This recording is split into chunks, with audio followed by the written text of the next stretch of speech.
Now, this is going to be a little different for me because if you've ever been to one of my talks, you know I like to walk around a lot and I like to ask a lot of questions and get feedback. So I'm going to do the best I can with basically talking to myself here.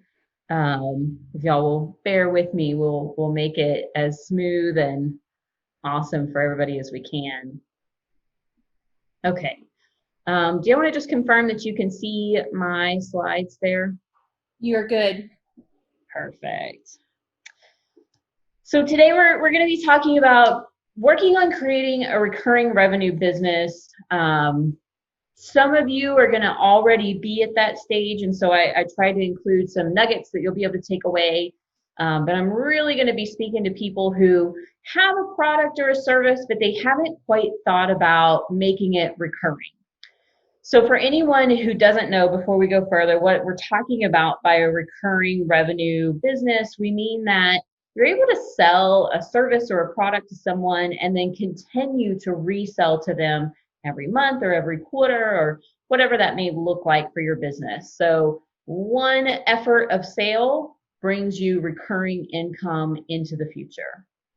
If that's not clear, go ahead and shoot Tracy a message because I want to make sure everybody understands what we're talking about before we go forward, and then she can jump in and let me know if I need to back up a little bit. Here we go. Okay, so during our time today, I'm hoping that you'll come away understanding why it is super, super important that you create a recurring revenue model immediately. Like tomorrow, you start working on figuring out how you're going to get recurring revenue in your business. I also want you to come away with some ideas of what that thing is that you're going to sell and then how you can position your offering. So, how can you make people think this is something that I need to pay my money for?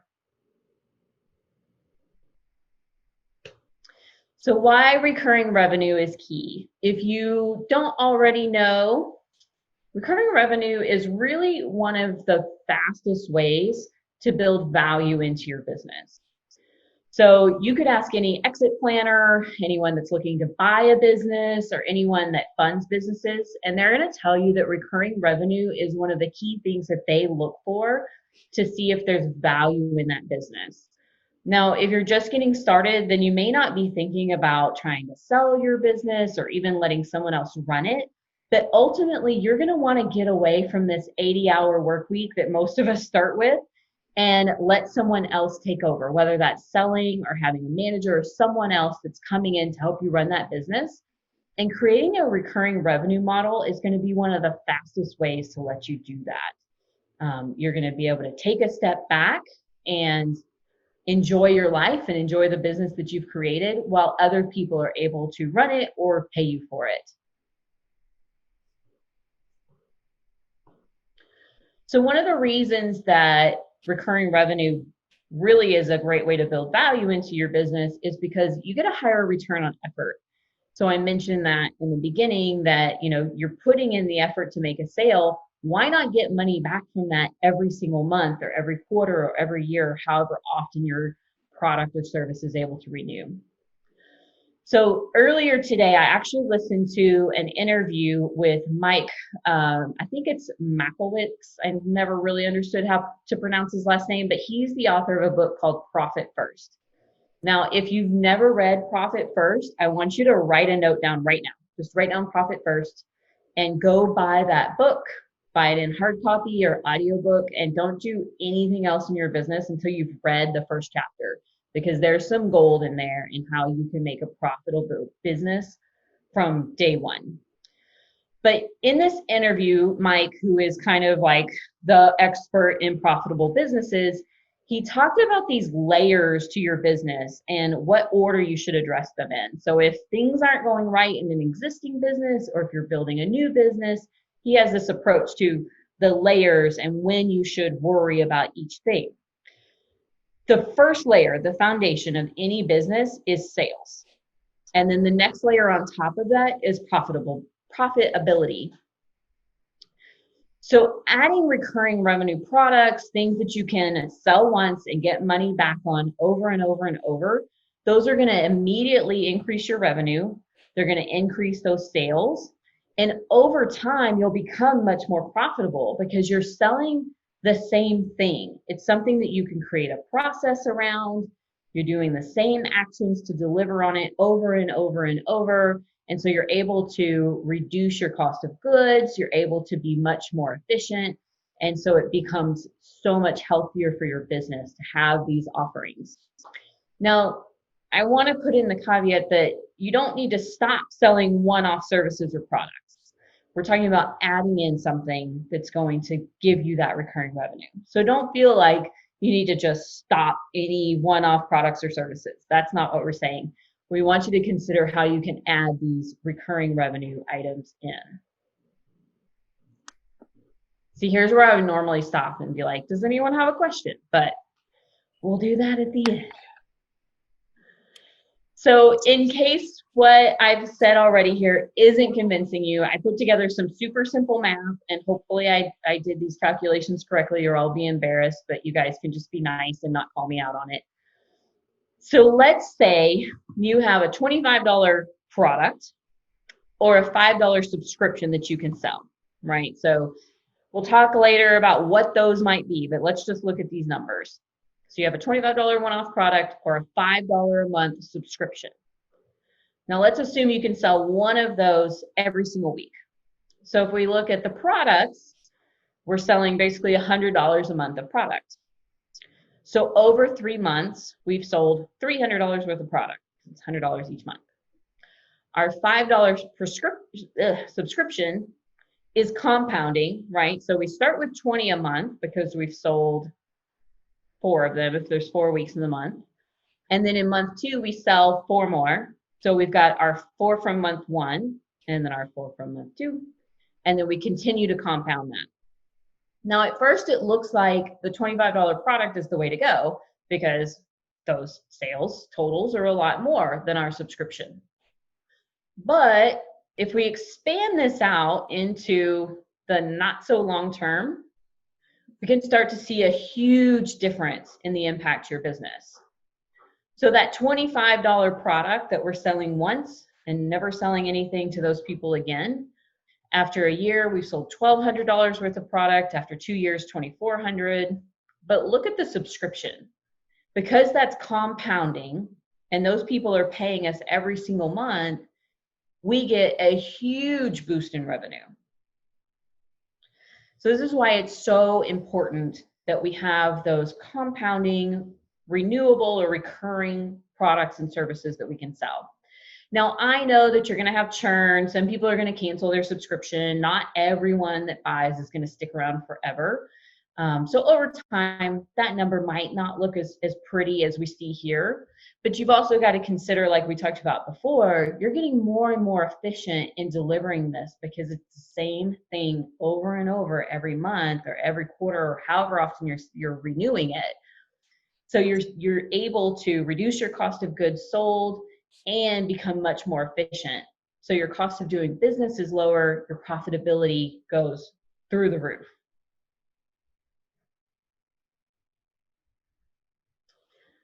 So that's why I think it's super important for every single business to have a recurring revenue model. Especially, a lot of times I think people think, well, I'm just getting started and I have this thing I can make, or I have, this recipe that's really great and everybody loves my bread, so I'm just going to sell, one-off loaves of bread at the market.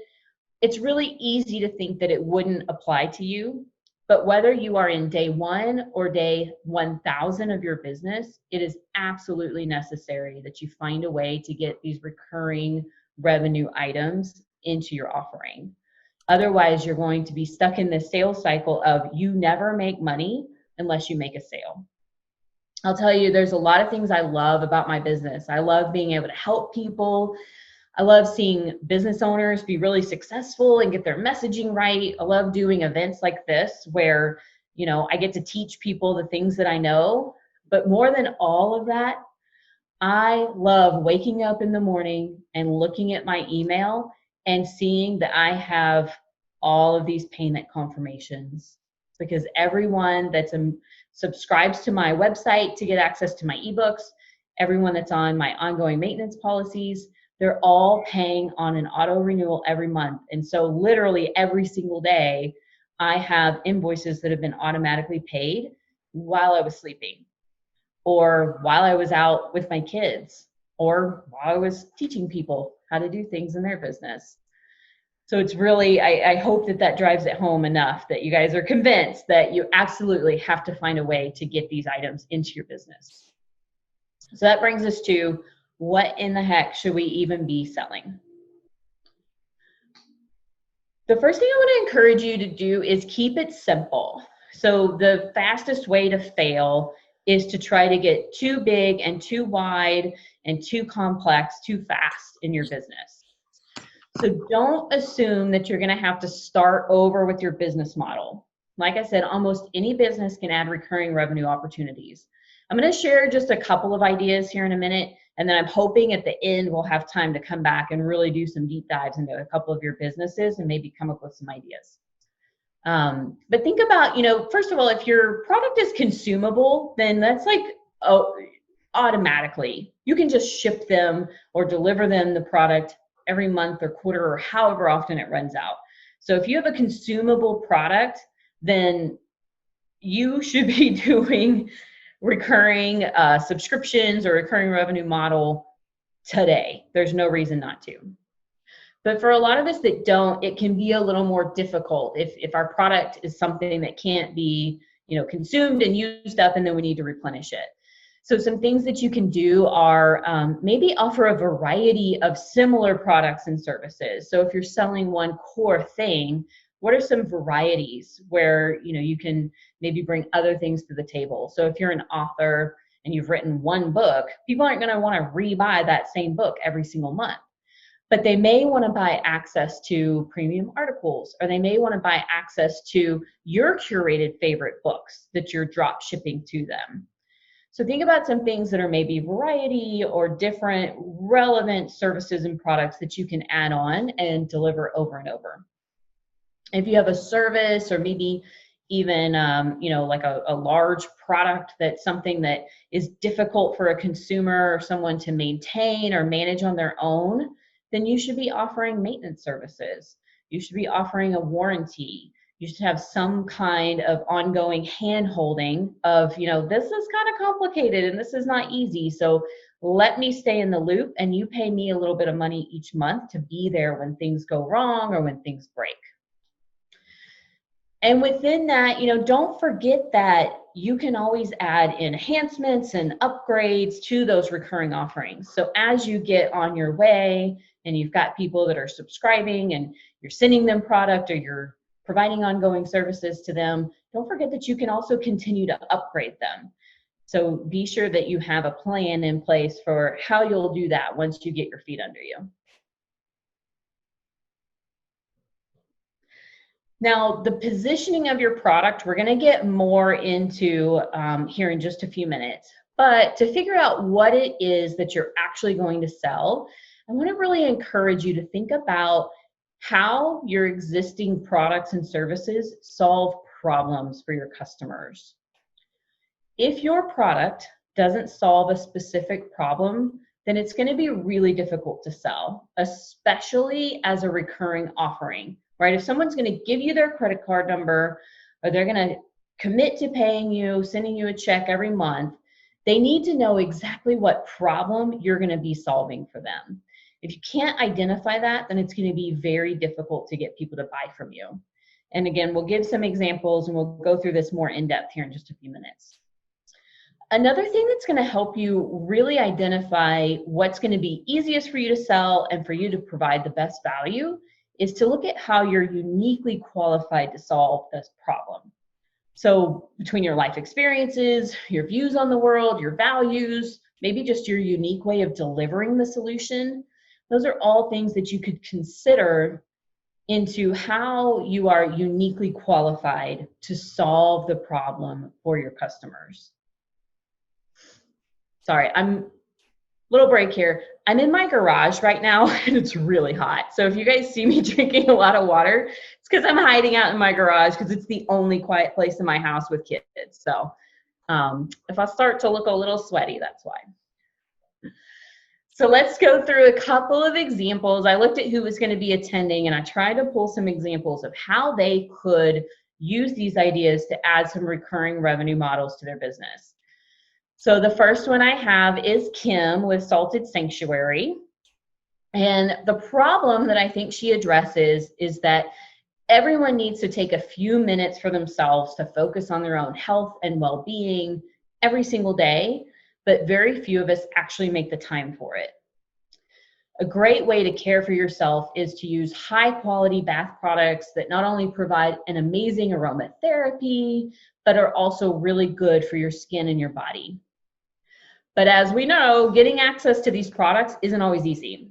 It's not like you can just run down to Target and pick them up, unless she's gotten into Target, which wouldn't surprise me. But you can't always just go pick them up at your normal stores. You're going to have to go out of your way and go to a market or go to a special event or remember to order them in advance. Now, Kim may already be doing this because she's super smart and it wouldn't be very surprising to me at all. But if she's not, she should offer a monthly or quarterly subscription box where she can guarantee that people will get one soap, maybe a bath salt, and a shampoo bar that are from a variety of their favorite scents and styles. But then maybe she also gives them the opportunity to upgrade and include in their first order, they maybe get one of her cute soap dishes. And then going forward, they get a first look sample at all of her newest products she's working on. So Kim is uniquely qualified to offer this because I know that she developed her products because of her own allergies to chemicals and things that are in your typical body care items. So she understands her customers like no one else could because she's been there. She knows that if they go out and they buy some junky thing from Target, it's going to make them feel terrible. So she's not only uniquely qualified to be able to offer this, she's got a great option for putting together a monthly or quarterly subscription box that people can put a credit card on file and then she can ship or deliver. So she'll have to let me know later if she's offering that or not. But I think that's a great way that someone who has a product like Kim's Salted Sanctuary soaps would be able to get some recurring revenue into their business. Now, thinking a little bit more outside of the box, I didn't write the name down, but I saw that there is someone who is registered, and I hope she's here, who is a speech language pathologist. She also, I did a little snooping on her Facebook profile. She also is a Disney travel consultant. So this person already probably has a recurring revenue model as a speech language pathologist because usually they're seeing their clients, once or twice a week. And so she's got that side on lockdown. But as a travel agent, that's kind of harder, right? Like to have a recurring model for how are you going to get money from your travel agent clients every single month or quarter or however often. So an idea I had with her is thinking about the times that I've traveled with my young children. It wasn't fun or easy sometimes. And whether it was our cross-country trips to Disney or just an hour in traffic to go see the grandparents, the kids aren't always our best car companions. So I was thinking this SLP, she probably has a lot of experience with childhood development. So what if she offered her travel agency clients a subscription to fun and interactive games that are made to be played in the car or on an airplane or, could really be used anywhere, even like in a doctor's office waiting room. And those games are specifically designed to help kids develop their language skills. So she can take her target market of her Disney travel people who probably have young kids, most people that go to Disney do, and offer them a very unique opportunity to turn their travel time into something that's going to help their children develop their language. Now, she's one of the only people that could do this because she's got this unique skill set of being a speech pathologist and a travel planner. So it makes her an ideal person to offer this.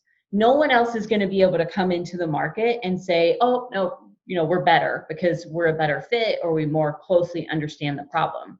Nobody's going to be better at it than her. So those are a couple of examples. Again, I hope we'll have some time at the end to come back and go into some others, but those were two that I pulled to talk about today. So once you know what you're going to sell, you need to know how to position it. And when we talk about positioning, I could go on for like literally 3 or 4 hours talking about your marketing plan and your communication plan and how you're going to get in front of customers, but we don't have that much time. So we're going to focus in on positioning, which is really how are you talking about what you do when you're talking to prospects or when you're writing your content for your website or you're posting on social media. How are you talking about your offering in a way that people actually care and want to learn more about? So over the past decade, my company has helped thousands of businesses with this problem of positioning their products and services. We've learned a lot about how to effectively communicate and make those people want to buy. And so we developed a content framework that's called the problem solver method. This framework breaks everything down into little bite-sized chunks of communication that can be offered through any form of content, social media, or even just when you're directly talking to customers. So I don't have time to go through every single piece of the framework today, but I'm going to highlight some of the key areas for you so you can understand how to apply it to what you're selling. So first, we need to establish one thing. No one cares about your business. Seriously. Not even your mama. So what do people actually care about? You should probably know this answer if you've been paying attention. They care about winning. They care about how you can help them solve their problems. Don't spend the precious few moments that you have when someone hits your website, opens your email, or even when you meet people in person. Don't waste that time talking about yourself. Everything that you say must be framed around how you can help them solve their problems and win at life. Otherwise, they are not going to be interested. They will actually probably feel a little bit threatened and they will be gone. They'll either tune you out, they'll leave your website, they won't pay attention to what you're posting. So how do we do that? How do we speak directly to people in a way that matters to them? Now, I'm going to try not to get too technical here, but just hang in there with me. Y'all are all probably smarter than me, so you may be able to correct some of my science here. But from what we know about how the brain works, this is why it's so important to follow this framework that we've put into the problem solver method. So there's 3 parts of the brain that we use for different activities. So science people will know they all kind of intermesh, but for the purposes of making it really simple, primarily our neocortex, which is kind of this front area, is responsible for planning, concepts, and abstract thinking. Our midbrain, or our limbic system, is responsible for social and emotional thinking. And then we have this basal ganglia, which is kind of this little stump up here at the back. Some people call it the croc or the reptilian brain. All it's responsible for is survival. So new situations, deciding on fight or flight, very simple things. This part of the brain is like a simple processor or a gatekeeper for what information moves through to those more advanced parts of the brain, the midbrain and the neocortex. So that's where the processing really happens. But first we have to get past the gatekeeper back here who's old and curmudgeoned and doesn't understand what's going on. This part of the brain can't handle any abstract ideas. So it's going to interpret new ideas or complicated concepts as a threat. It has a very short attention span, and it's constantly like scanning the environment and looking for anything that's going to help it survive. But because it has this minimal processing power, it's only going to pick up on things that are clearly going to help it. So the problem is when we talk about our business, when we talk about how we help people or we talk about our products, especially on websites, I don't know why we do this, but we go with this abstract, big thinking, kind of cute and clever ideas, which seems smart, right? It's coming from our neocortex. But the message is being received by this old crotchety brain back here that doesn't understand what we're saying. It assumes that everything we're saying is either a threat or just a complete waste of calories, and it's not going to process it. It's going to shut down the perception of that message immediately. if you're spending your time talking about how great you are, your experience, things that are really only about you and not the problem you can solve, then not only are you shutting that down immediately, but you've also become a threat. So the good news is it's very simple to get around this. We just have to be extremely clear about the problems that we can solve for people. We got to cut the cute and clever and go immediately for a simple, straightforward message of what problem our product or service solves. Now, we talk about this basal ganglia looking for ways of survival, and you might think, well, my product has nothing to do with survival. But we can think a little further outside of the box in that, right? It's not just shelter and food. We're also looking at what are some ways that your product helps make people's lives easier, makes them happier, makes them feel safer, accepted, loved by their friends and neighbors. So think a little more outside of the box than just true, I'm alive or dead, to those things that are very important to our survival as human beings. Now, the first way that this is going to be a lot easier for you is if you're segmenting your audience. And I think most of us think of segmenting your audience as like demographics, like this is where they live and this is how old they are and how much money they make. But finding your niche, finding that segment of your audience that's really going to understand how your product or service is going to help them, it's about more than those key demographics. So everyone that's in your audience, the initial people that you're trying to sell to, they should all have the same problem. They should be feeling the same pain so that you can clearly address that pain.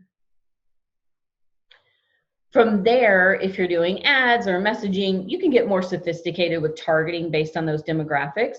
But coming right out of the gate, we're going to start very small and simple. We're not going to try to create a product or a service that helps every single person in the world. We're going to get real niche, so specific that it really kind of hurts. Like it feels like we're not going to be able to sell this to enough people. Getting that specific is going to help you get your messaging extremely on point. And then you can start to broaden and add messaging for other audiences along the way. So don't worry about, feeling like your messaging or the people that you're trying to write your content for are too small. We want to be very specific, especially when we're asking people to give us money over and over and over and over again. We have to speak directly to the problem that they're feeling and exactly how we can solve it. So by now, you should get the point, right? You have to solve a problem. And then state that problem very clearly in your website header, on your social media, your profiles, and your emails. Everywhere that you're talking about your products and services, you should very clearly state the problem that you solve. And remember, clear and simple is always better than cute and clever. I know how hard that is. I like coming up with cute little taglines and fun things, but most of the time they just don't work. So an example of how you can use this approach. Most of you probably know Randy Skinner. She's pretty well known around Denton. She's a friend and colleague of mine, and we just developed a course to help people set up a cold calling plan for their business. Nobody likes cold calling. It's rough. So our headline is literally, cold calling really sucks, but it works. We've made it easier and maybe even fun. And that's how we're positioning that product throughout all of our social media and landing pages. We're addressing the problem of cold calling is no fun. It sucks. People are going to hang up and be mean to you, and you're going to feel not so great about it. But the good thing is we have a solution. Our course is going to make it not so bad. We're going to help you figure out how it works, and you might even have some fun along the way. So the next piece to your puzzle here, and typically on a website, this would be just the next section, or if you're, again, social media and email, this can be different messages that you're using. You can definitely take the framework and kind of pick and pull pieces of it to use throughout your messaging. We call it the bigger problem. So here's where we really need to drive home that you understand your customer's pain. You might feel a little icky about this at first, but you're going to have to paint a picture of what life looks like to your customers if they don't use your solution. So for your recurring revenue product, how does this help them solve their problem? But also, if they don't, what does that look like? What's the bigger problem that people are going to have if they're not buying into this? So going back to that cold calling course, here's an example of some things that we remind our customers about in our sales page and on our emails. So we say, growing a business is hard work. Without a solid sales pipeline, your business will struggle. Waiting for leads to come in on their own is not a strategy. And without a sales outreach plan, your business will struggle to grow.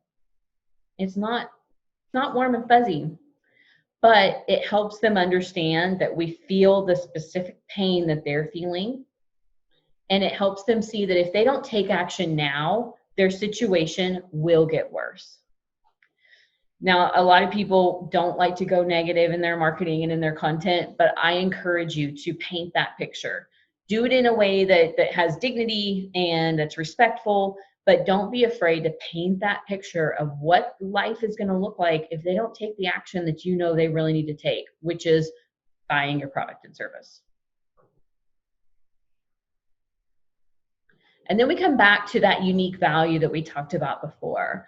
So when you can demonstrate that you are uniquely qualified to help your very specific audience, you're going to build trust. They're going to feel like, because you've been down the path or you've had life experiences that are similar to theirs, you're going to feel like you're a kindred spirit and that you guys are in this together. So this is where you can make that emotional connection. It's clear. You have kind of a single problem statement that made it through the neocortex. Now we're into, that made it through the old part of the brain and into the neocortex. So now we can get a little bit deeper. We can talk about our common beliefs and life experiences and values, because now we've made it, right? We're to the part of the brain that can understand it. And these people are going to go, oh, wow, like this person gets me. They are of my own blood. We are going to be great friends, and I am going to give them my money. So going back to our cold calling example, we have a headline that says, developed by a sales expert and a cold calling hater. I'm the cold calling hater, by the way. So then we go on to say, that's right, the team behind this course is like no other. So again, we're uniquely qualified. We're like no other. Randy Skinner has been killing it with outbound sales for over 15 years, and Heather Steele is a reluctant cold caller who understands the fear and anxiety around picking up the phone. Again, we're connecting with them. We feel you. We understand your pain. And then this is where we're also showing that empathy of like, you're not alone. We've been through this, but we have a way out. So no other sales course that we've found is positioned this way. People don't address that very specific pain that most people feel around cold calling. And they definitely aren't coming out and saying, yeah, we know it sucks, but something you ought to try for your business, and we're going to make it easier. This is really odd not to be able to ask questions or get any kind of feedback, guys. But like I said, there's a few other pieces to the framework. Maybe we can touch on that in some of the Q&A.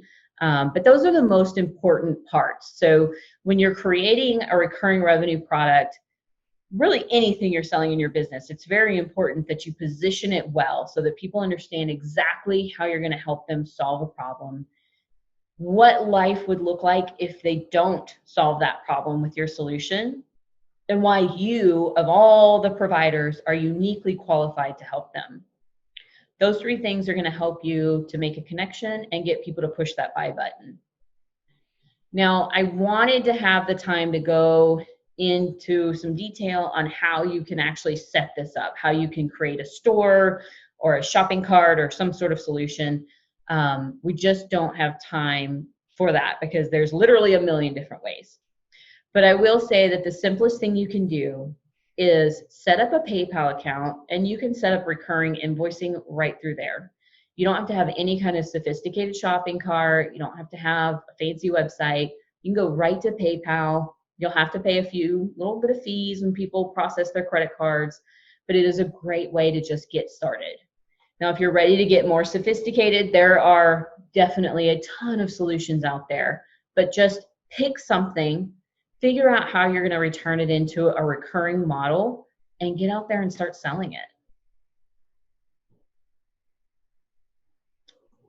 That's all I have for y'all. It's so quiet. This feels very strange. I do have a free marketing email course if you guys want to jot down that URL. It's just bit.ly/TWU grant. We offered this the last time that I spoke to one of the groups from TWU, and it was really helpful. That course is going to help you with positioning who your audience is, what it is that you're selling, and how to talk about it. So I think it's a really helpful way to get yourself moving. Great, thanks, Heather. So Tracy, we'll go ahead and start with the questions from you. Okay, great. We have several questions for you. The first one's from Cindy. She wanted to know, what if your business model is only for a year up to a certain event, a wedding, for example? They can sign up for 1 year, but after the event is complete, they cancel it. Any suggestions here? She feels like she would constantly have to be getting new customers for it to make any money. So I think I'm assuming that this is some kind of wedding planning or maybe like an invitation management or something like that. Correct. I think there are some great ways that you could keep that recurring. You could definitely look at partnering with people who offer similar services that go further into the life stages so that you can either resell access to their offering, or something really simple that I would probably look into is after the wedding, collecting digital copies of all of their favorite photos from their photographer, and then setting up, once a quarter or once a year even, that you select a handful of those and create a photo book. You can really automate that system of use a vendor to create a photo book and have it automatically sent out to them as something that's keeping that very important day in their memory, and allowing them to have access to it over and over. Another thing that you could think about doing, with partnering with other people would be, as they get to the other life stages, you're able to offer solutions that help with,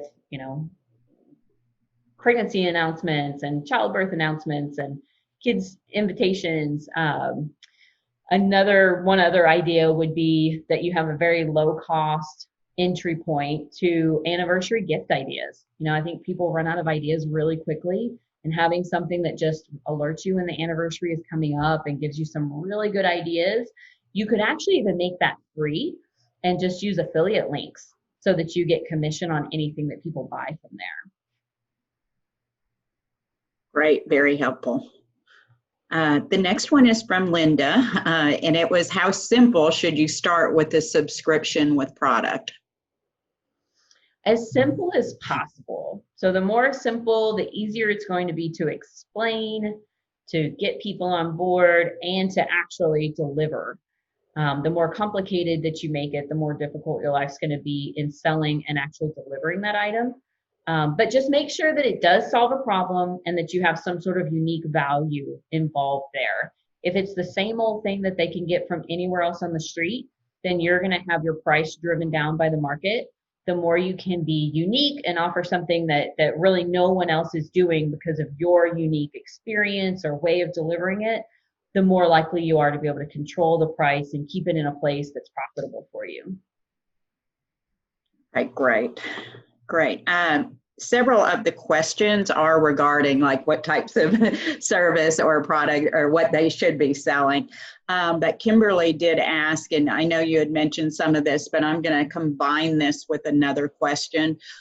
She did ask what avenue is best for setting this up, and you did talk about that. And I know she uses Square, and someone mentioned another company as well. And then the question kind of going along with this is, what goes first, the website or the app? I don't know if they mean developing an app, but start simple. Use someone else's platform if you can. Start with PayPal or an invoicing software, or Shopify or something that already exists and set up your products for sale there before you ever think about trying to build on your own platform. Unless you've got a lot of money to throw at it, you don't need to be developing a custom website or developing a custom app. And I say that as someone that gets paid to develop custom websites. Take one step at a time. Don't waste all of your energy and your investment in something that already exists that you can just build on top of. Ultimately, yes, get it on your own platform and move those things over to something that you own, but definitely take one step at a time and don't start out day one building, a $50,000 app. Okay, great information. Samantha asked, what about positioning in this current climate? If your business is something of a luxury service, her case would be a workplace gifting service. Honestly, workplace gifting, I think now's the time that you need to be telling employers and everyone in business that they need to be letting their vendors and their employees and all of their partners know how much they appreciate them. You'd be surprised at how much free money there still is out there. People are tightening their belts, but they're still willing to spend money on things that are going to help secure their relationships. So I think you have to present the problem of, what happens if these people don't know that you value the relationship? What happens if they don't feel appreciated? Then what does life look like? And that's how you can position something that may be more of a luxury, but is really, I think, very important right now. This is the time to be telling people how much we appreciate and care about them, and that's a perfect way to do it. Okay, great answer. Do you have favorite automation tools and services? You mentioned several, but are there any others that could be your favorite? So I have two different approaches. So for my service side of my business, where we're doing consulting and building websites and that sort of thing, we use FreshBooks, which is an invoicing tool. We can set up recurring invoices there. We have it connected to WePay, so people just put in their credit card and then it charges them, or it sends out an invoice and they send us a check. That's all automated. On the product side of things, where we have ebooks and templates and courses, people can buy memberships to those, and so that runs through WordPress and WooCommerce, and then people pay with either PayPal or Stripe. It's kind of the stuff that's going on behind the scenes there. Okay, great. Can you share any information about a founders member launch? Is that something you would recommend? A founders member launch? Is there any more? I'm not sure what that is. Maybe if you're just starting an organization and you're doing a founding membership, so these people get like special membership pricing because. Oh, okay. So my thoughts on that, I'm not a pricing expert, but I would definitely make sure that those people understand the full market value, what you intend to sell that for going forward, and understand that they are getting a discount. Anytime that you're offering your product for less than it's worth, people are going to treat it that way. They won't take it as seriously. They won't use it in their business as they should. If it's something that helps their business, they won't use it in their personal life, and they won't see the value in it. So you really have to make sure that those people understand the value, so that when they're going out and talking to their friends and colleagues about it, that they're also taking that value forward and not saying, oh, I got this thing super cheap, so it was worth it. They're really understanding that, yeah, I was lucky enough to get it super cheap, but I would have paid full price. I hope that answers the question. But definitely offering something to your first buyers and giving them a little bit of a discount or something that's going to help entice them and reward them for taking the leap and giving you money before you've proven yourself is definitely a smart idea. Okay, great. Thank you. We still have a few more here, and I think Donna Lisa has some too. Let me get with this one. All right, this one, she wants to know, where do I find this cold calling solution? So go and sign up for the free marketing course, and I promise you will get a sales email about the cold calling course. Okay, great. Someone, Marcia asked, Heather mentioned custom websites, off topic of recurring sales. What is a good website builder to create first website? It depends on what you want to accomplish. But I think Squarespace is probably the leader right now in things that you can set up yourself with minimal technical know-how. Um, I would stay away from Wix and Weebly. I don't use a builder that's just through your hosting company. Like GoDaddy has a website builder. Don't use that because they come out with a new website builder every few years and then it breaks all the old ones. WordPress is great if you've got some technical chops and can figure it out. But I think Squarespace is it's a good place to get started. Ultimately, you don't really own that website. You're leasing it from them. So you want to eventually get to something that you own. You should always move towards owning all of your business assets, including your website. But when you're just getting started, put it up where it's cheap and easy and you can afford it, and then invest in that long-term website once you have the revenue coming in to cover it. Okay, great. And then there are just a few that they kind of wanted specifics for the industry that they were in. Somebody wanted ideas as a licensed professional counselor, works with foster care and juvenile diabetes, and they have 2 kids with this. So what kind of thing would you offer for them? Yeah, so I think as a counselor, you can definitely offer an ongoing, we're gonna be seeing each other once a week or however often you're prescribing for them to be seen or consulted. And so putting that onto an auto pay is really what I would do. And I would consider that to be a recurring revenue model. Now, if you wanted to add on top of that, you could always have courses for the parents and ebooks and resources that you're writing and making available and having like a membership site for those. But initially, I would just say make sure that the people that you're working with understand that the way you work is on an ongoing basis. You can make it, all of my agreements are cancelable within 30 days. You don't have to hook them for a whole year. But make it clear that this is the way I do business. We're going to establish this relationship. We're going to meet this many times a month, and we're just going to put it on an auto bill situation. Whether you're billing their insurance and then just billing them the remainder, or however that works for your business, you can definitely set that up where it's just expected that that's just how you do business. Okay, great. I just have 2 more and then we'll turn it to Donna Lisa. How about a sampling service? Like I work with product that works with t-shirts. Product that works with t-shirts. So it's a sampling service. So like providing t-shirt samples to vendors and buyers, I assume. I'm not as clear on that one. Sure what that means. We'll see if she will. Maybe she'll add some details so I can a little bit more. Yeah. Yes. Okay. And then how about any ideas for pivot selling clothes online as a fashion stylist? Yeah, I mean, I think we've seen this work for so many companies, right? You've got all of these style boxes that you can subscribe to and custom curated clothing.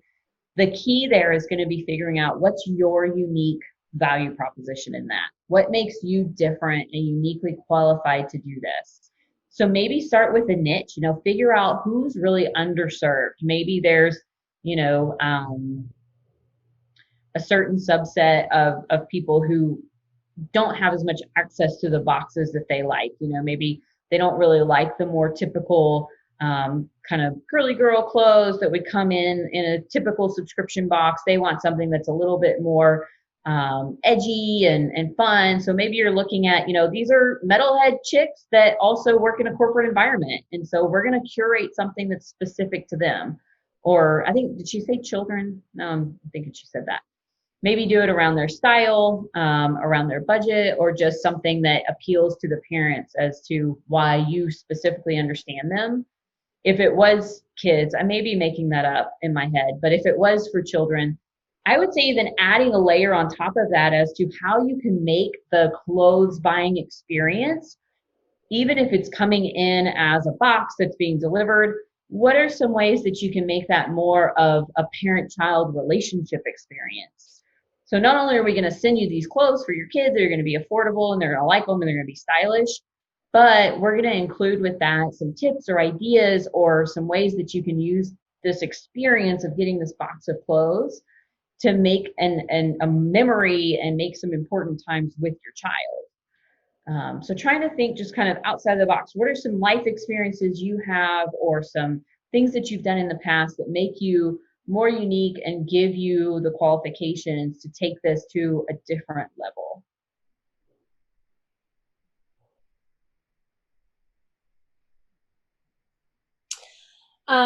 So Tracy took the one, but what about like, I think services, sometimes those are like the hardest to like a coach or a consultant. So what are some like recurring income business ideas around those kinds of things?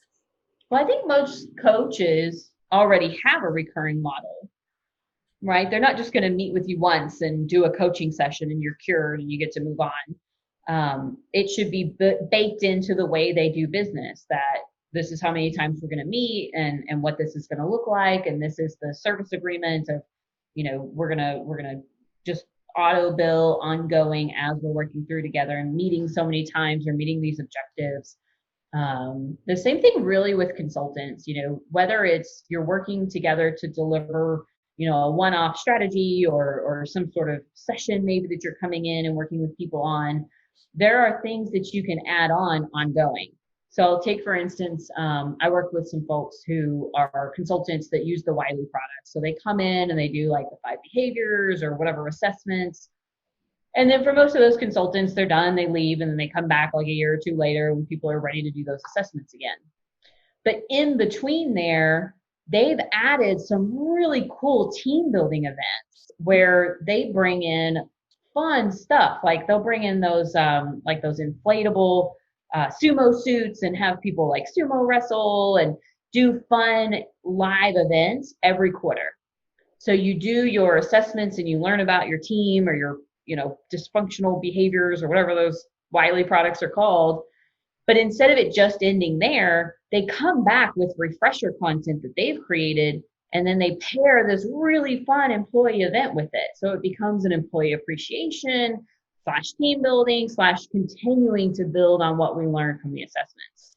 So I think that's a really great example of how a consultant who typically would have worked with the business once, maybe once a year, once every 2 years, has turned it into something that's just the way they work. We're going to do this initial session, but then for it to be successful, we're going to come back in and do these follow-up events that make sure that everyone's engaging, continuing what they learned, and that we're not getting any outliers that have kind of gone off course.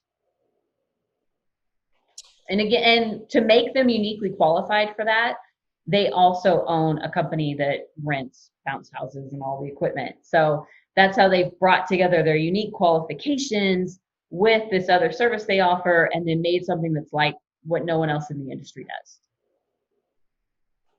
Awesome. That's great. So do we have any other questions, Tracy? Yes, I have the rest of the information on the one we started before. Okay. So she wants to provide a sampling service to people so they can purchase more of the product offered.